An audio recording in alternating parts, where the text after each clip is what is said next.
Bonjour, sécuriser c'est bien, comprendre c'est mieux.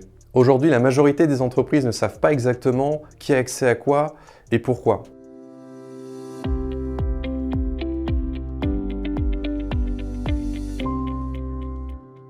Sébastien, est-ce qu'on peut enfin avoir une vision claire des permissions sur le NAS? Oui, tout à fait, Hugo. Data Analyzer est un outil qui récupère l'ensemble des métadonnées au niveau du système de fichiers et permet de montrer des rapports, et notamment des rapports sur les permissions. Donc je vais pouvoir montrer dans l'environnement de démo ce rapport qui concerne l'ensemble des permissions du filer, et à gauche de cet écran, on va retrouver l'ensemble du système de fichiers. Mais simplement, histoire de ne pas avoir trop d'éléments, on ne montre que les dossiers sur lesquels les permissions ne sont pas identiques aux parents. Et je peux voir là sur un coup d'œil que sous Marketing Project, il se passe quelque chose de potentiellement anormal, dans le sens où l'ensemble des dossiers ont les permissions qui sont cassées. Et je vais pouvoir dans cet écran du coup cliquer sur un dossier et filtrer les permissions qu'il y a sur ce dossier.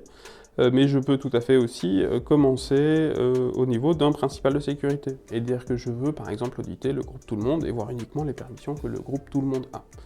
Et enfin, histoire de pouvoir nettoyer de façon séquentielle mes permissions, une fois que quelque chose est déterminé comme étant normal, je peux approuver un emplacement pour qu'il n'apparaisse plus dans le rapport. Ok, merci Sébastien. Un autre sujet encore plus concret. Le client a un stockage qui grossit. Mais est-ce qu'on sait vraiment quelles données sont utilisées et lesquelles dorment depuis plusieurs années? Oui, c'est la même chose, en fait, ce sont des éléments qu'on va pouvoir retrouver dans les métadonnées. Et donc on a bien un rapport par défaut qui parle des données chaudes et des données froides. Je vais cliquer dessus et le montrer.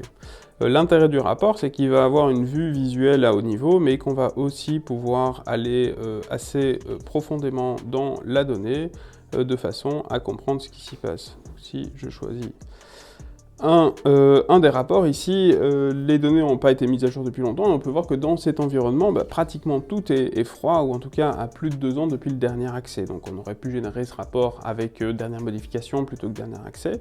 Et de la même façon, il y a un ensemble de types de fichiers qui sont indiqués. Tout ça est modifiable, ainsi que les temps à partir duquel les données commencent à être froides. Mais avoir un joli rapport, c'est bien. Pouvoir avoir des données qu'on peut utiliser, c'est mieux. Et donc, admettons que je veuille nettoyer un peu les données multimédia vidéo, parce que mon service marketing s'obstine à pousser des vidéos en 4K sur le système de fichiers.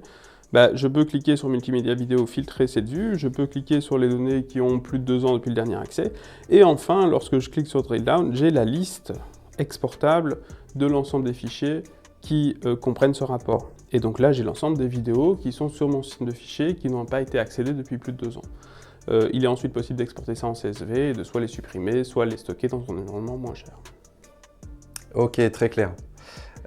Et si j'ai une demande encore plus spécifique d'audit interne, est-ce que je suis bloqué par des rapports standards ou est-ce que je peux adapter la plateforme à mon besoin? Alors déjà, ce qui est certain, c'est qu'il y a quand même un certain nombre de rapports, donc on parle de 35 rapports à peu près qu'on voit dans cette liste, qui sont disponibles de façon standard. Certains rapports ont une visualisation, comme j'ai pu montrer jusqu'à maintenant, on le voit avec la petite pastille, d'autres rapports sont des fichiers uniquement.